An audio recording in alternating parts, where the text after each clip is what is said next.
Husband এটা হাজাব আরবি শব্দ মানে হিজাব করা। কি করা? হিজাব করা। নারীদের ঢাকা মানে রাষ্ট্রকে ঢাকা, নারীদেরকে নিরাপত্তা দেয়া মানে রাষ্ট্রকে নিরাপত্তা দেয়া, মাকে সেফ রাখা মানে রাষ্ট্রকে সেফ রাখা। দেশে বিয়েকে সহজ করে দিতে হবে। খুব সুন্দর। আমরা এই সময়ে বিবাহকে সহজ করে দিতে চাই ইনশাআল্লাহ। মেয়েদের মহারানা একেবারে বিরাট অঙ্কের একটা মহারানা করে বিবাহকে কঠিন করা যাবে না, ঠিক নয় কি? আর তরুণরা তোমরা খালি এস্টাবলিশড হই, আগে এস্টাবলিশড হই। আরে তুমি বিবাহ ছাড়া তো এস্টাবলিশড হইতেই পারবে না। এস্টাবলিশড হইতে হলে আগে বিয়ে করতে হবে। সালে শোনা, বাংলাদেশের যুবকরা মরা নাকি তোমরা?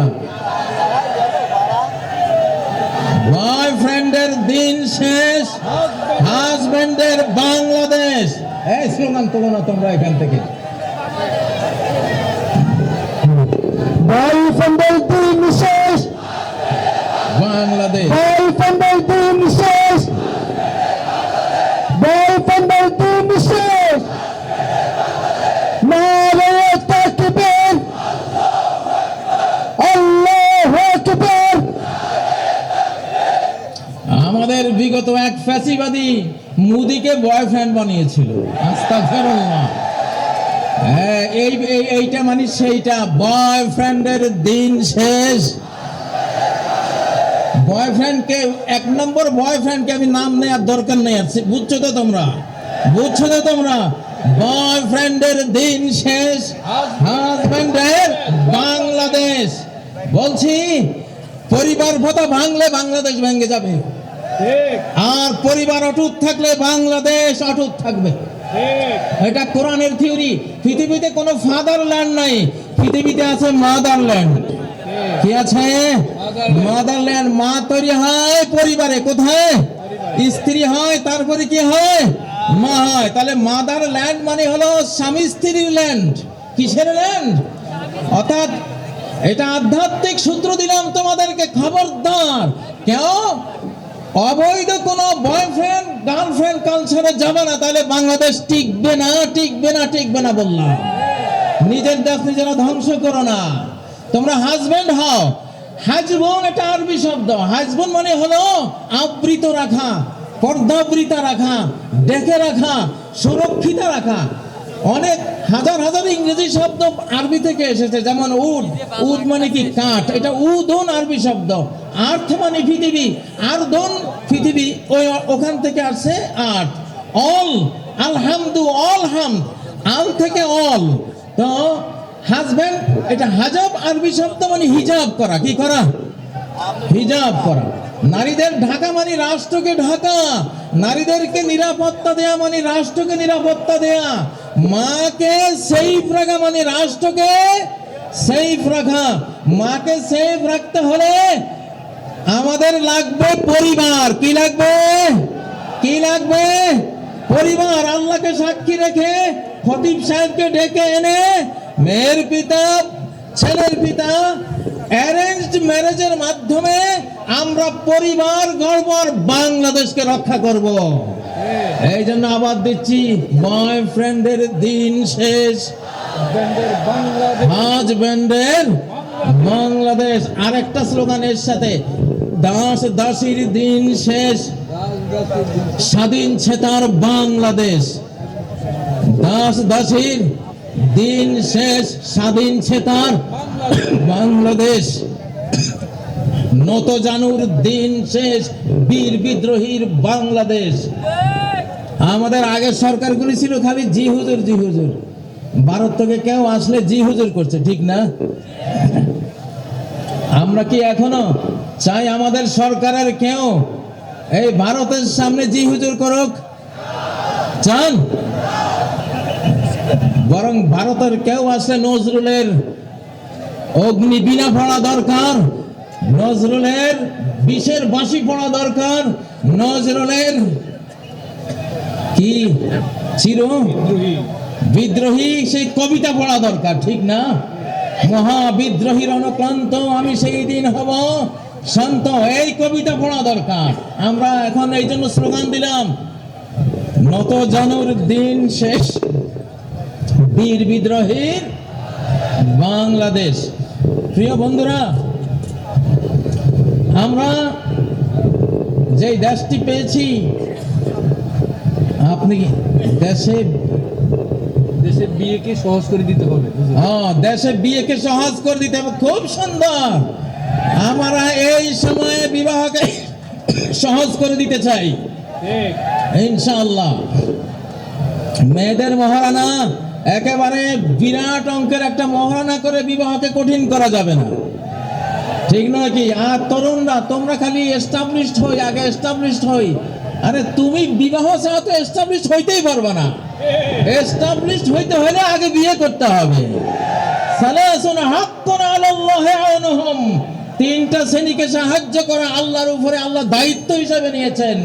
তার মধ্যে একটা হলো আন্নাকাহুল্লাযী ইউরিদুল আফাফ, ওই যুবক যে নিজের চরিত্রকে পবিত্র রাখার জন্য একটা পরিবার গড়ে, একটা নারীকে বিবাহের বন্ধনে আবদ্ধ করে একটা পবিত্র ইউনিট মানব জাতিকে উপহার দেয়, তাকে এস্টাবলিশ করার দায়িত্ব আল্লাহর।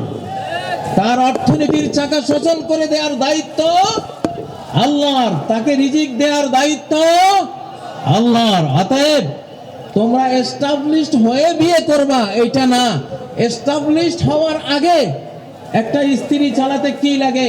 তিনটা জিনিস লাগে। কি লাগে? একজন স্ত্রী চালাতে কয় জিনিস লাগে? সহজ সহজ তিনটা জিনিস। একটা হলো মানসবাহা আমিনান ফি সারবিহি, যেই লোক ভর করে একটা নিরাপদ ছোট্ট কুঁড়ে ঘরে, একজন স্ত্রী ফানতে একটা ছোট্ট ঘর হলেই তো যথেষ্ট, ঠিক নয় কি? একটা ঘর লাগে। আর দ্বিতীয় ইনদাহু কুতু ইয়াউমিহি, একদিনের খাবার লাগে। কয় দিনের? একদিনের খাবার যদি ঘরে থাকে, নিরাপদ একটা ঘর থাকে, মুআফান ফি বাদানিহি, তার শরীরটা সুস্থ যদি থাকে, তাহলে সে একটা পরিবার গড়তে পারে। আলহামদুলিল্লাহ। প্রিয় ভাইয়েরা, আমার কতগুলি স্লোগান দিয়ে আজকে আপনাদেরকে আমি শিখাবার চেষ্টা করছি আমাদের আগামীর বাংলাদেশ কি হবে, ঠিক নয় কি? এবারে একটা স্লোগান দেব। এই স্লোগানটা হলো চোর বাটপারের দিন শেষ।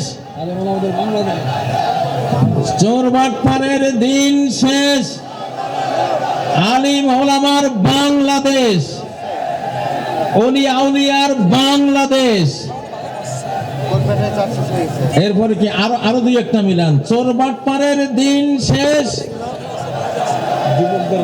যুবকদের বাংলাদেশ।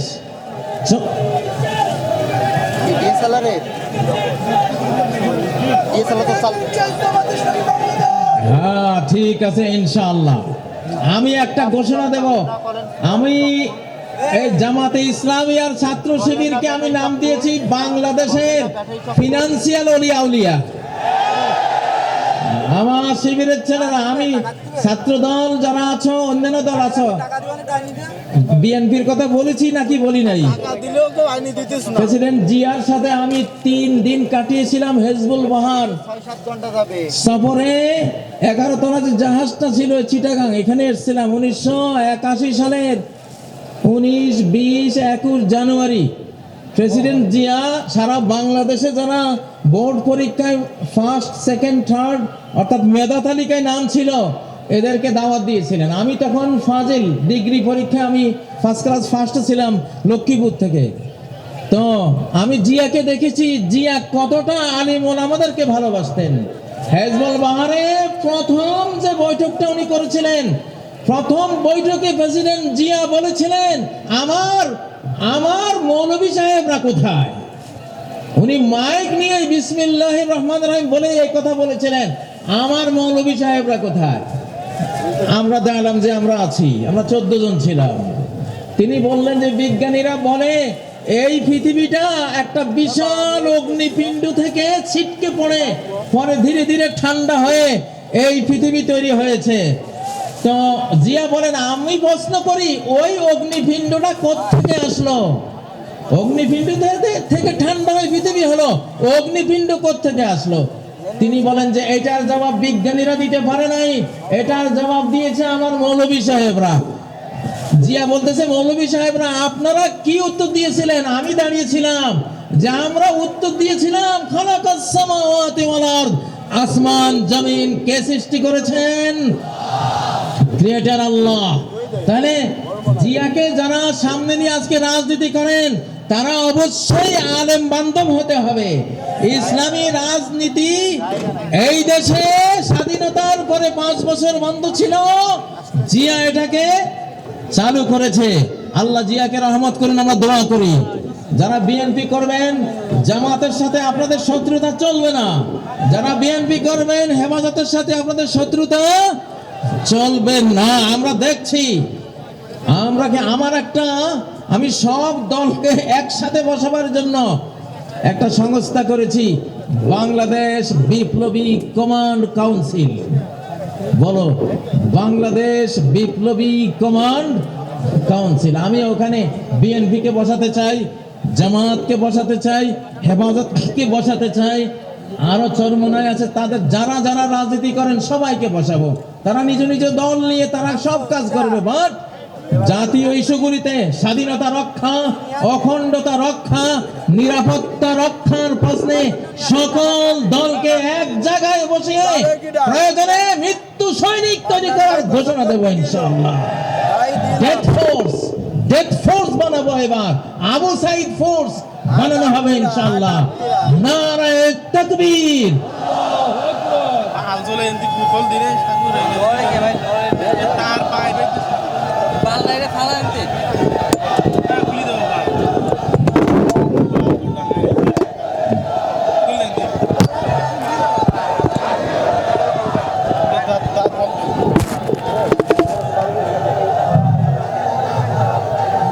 এসে দিয়ে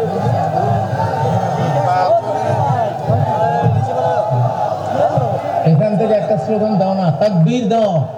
যুবক, তোমাদের কাজ হলো যুদ্ধ। নারে তাকবীর, নারে তাকবীর।